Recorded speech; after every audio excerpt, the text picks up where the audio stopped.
up, everybody? ¿Qué pasa, mi gente latina? El Gringo Latino, Triple G. Guitars, guns, and gab. The only place on the internet where you're going to get heavy metal grit, Latin soul, and lots of lead coming at you. So what we're going to be doing today is we're going to be reviewing one of my Jackson King Vs. It's my very first V-shaped guitar. It's the Jackson JS series, the Jackson JS32T in Ferrari red. Alright, so here's the game plan. I'm going to tell you about the guitar. I'm going to tell you about the modifications I've done to it. I'm going to play a little bit for you. And then also, I'm going to give you my final thoughts.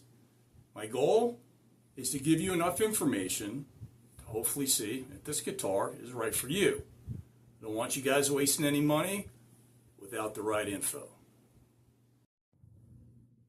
Alright, so here are the specs.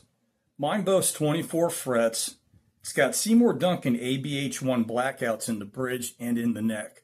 There's a 3-way toggle switching, a 12 to 16 compound radius bound amaranth fingerboard. There's a poplar body and bolt-on maple speed neck with graphite reinforcement. You can see the jumbo frets and pearloid shark fin inlays. And also I'm going to talk about why I swapped the pickups in a minute. But let me show you a couple other things that you're going to get with a guitar in this price range. Alright, so what I wanted to show you, if you look at the neck, most guitars, and let me just be very, very specific here. Most guitars in this price point really don't come with binding all the way through the neck and actually all the way to the headstock.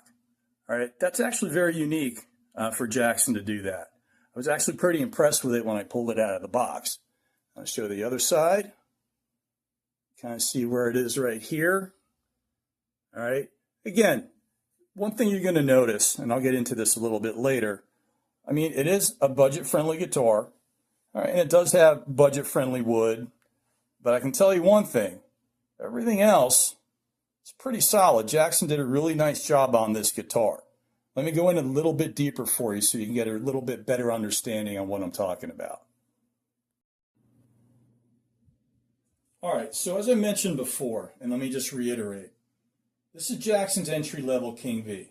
I never owned one in the past before I got this one, and I really didn't want to drop big money on my first one. And honestly, where I live, I walk into a major retailer, it's basically Gibson and Fender land everywhere.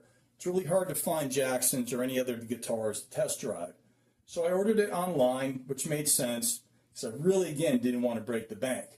So let me show you a couple of things so you guys, again, can have a really good understanding of the guitar itself and what it's made out of. So let me show you something real quick. The body itself, I know you can't see me, so just bear with me here. I want all the focus to be on the guitar itself. The body is in great shape. The paint job, guys, it's spot on. It's legit. I love the paint job. Here's the problem I have with the guitar. Okay, let me turn it around. So, you're going to notice, and I mentioned this earlier, and you'll notice I do reiterate a few things just to make certain everyone, if you missed it, I can say it again. You won't miss it a second or third time. The neck.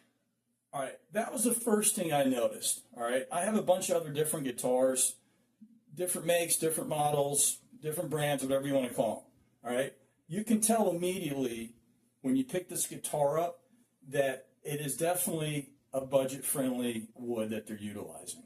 Not bad. I'm not saying it's bad. I'm just saying that it doesn't feel like you paid a lot of money for it. All right? I'm just going to be blunt with you. Does that mean the guitar is not great? No, and I'll get into that in a little bit. But you can really see that this wood that they utilize is not the best wood. But again, guys, this guitar, when I bought it, was under $400. All right, and I'll get into that in a little bit greater detail.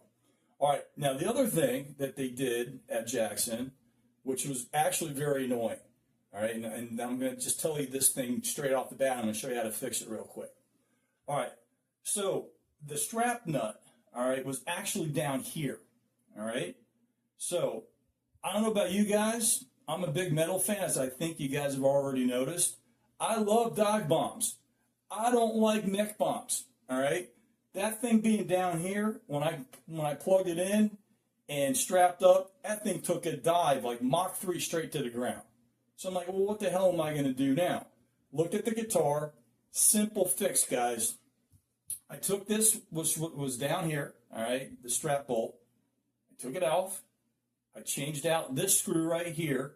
This didn't fit, all right? The screw that was here didn't fit. So all you got to do is just drill a little bit into this bolt, all right? Very little. I mean, it took me like a second to get enough room to then go ahead, put the screw in there, bolt it down, took care of the problem right there on the spot.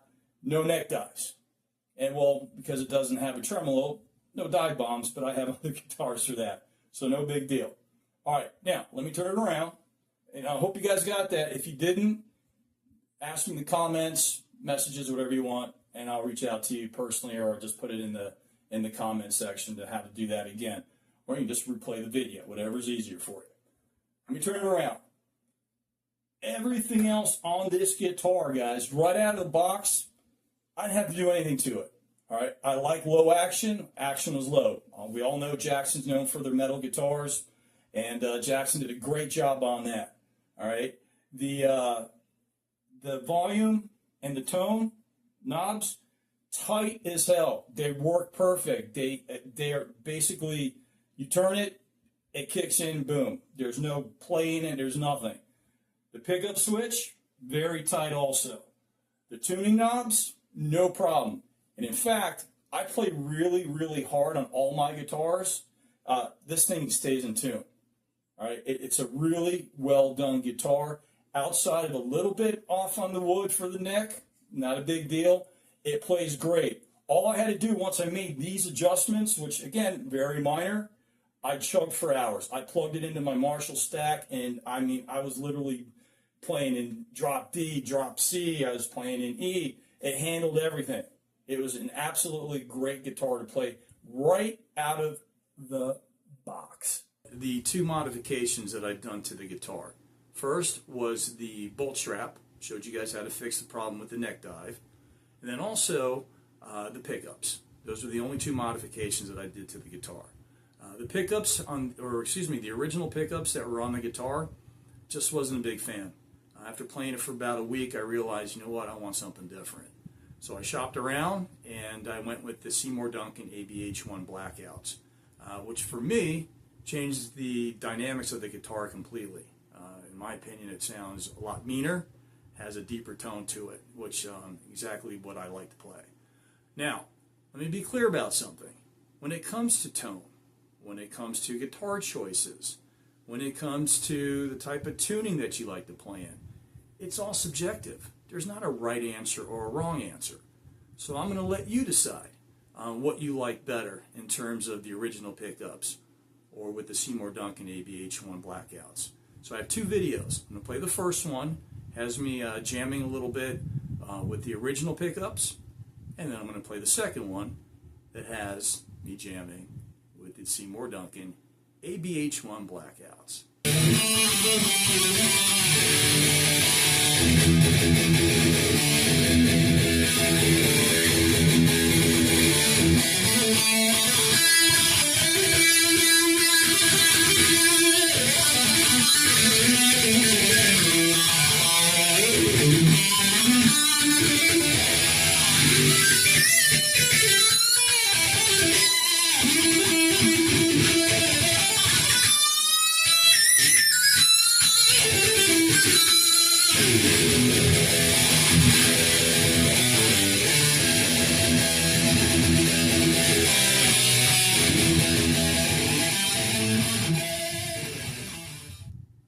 So that was me jamming with the original pickups in it.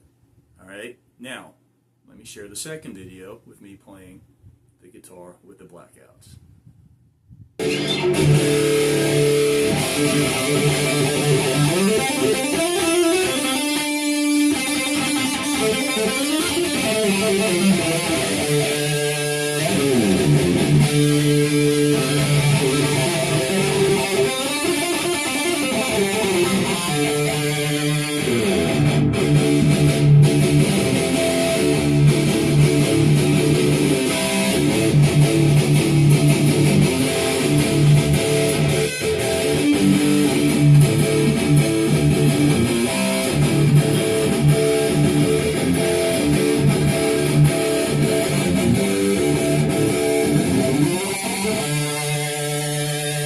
All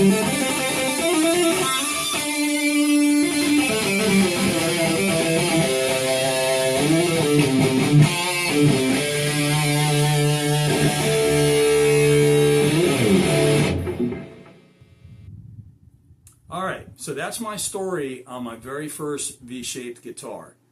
The guitar itself cost me $329. The pickups that I put in were $200. And quite frankly, guys, I don't really think you're going to find a guitar that's built like this, that plays like this, in that price range. You may find an ESP LTD right around the same price range, but those are going to be a little bit more expensive. And I already have a Jackson Soloist that I just love, so I ended up going with the Jackson. To me, I don't use the guitar often, but when I do play it, I enjoy playing the hell out of it. It's a great guitar, it plays well, and when I need to chug, and I need to get that Slipknot sound out of it, that guitar delivers. Hey, so I hope this helped you out. If you have any questions, comments, just reach out to me, put them in the comment section. I'll make sure to reach out to you if you have any questions on any of the content that we just went over. All right? El Gringo Latino, Triple G. Guitars, guns, and gab. Where heavy metal grit, Latin soul, and lots of lead come together. Hey, thanks for watching.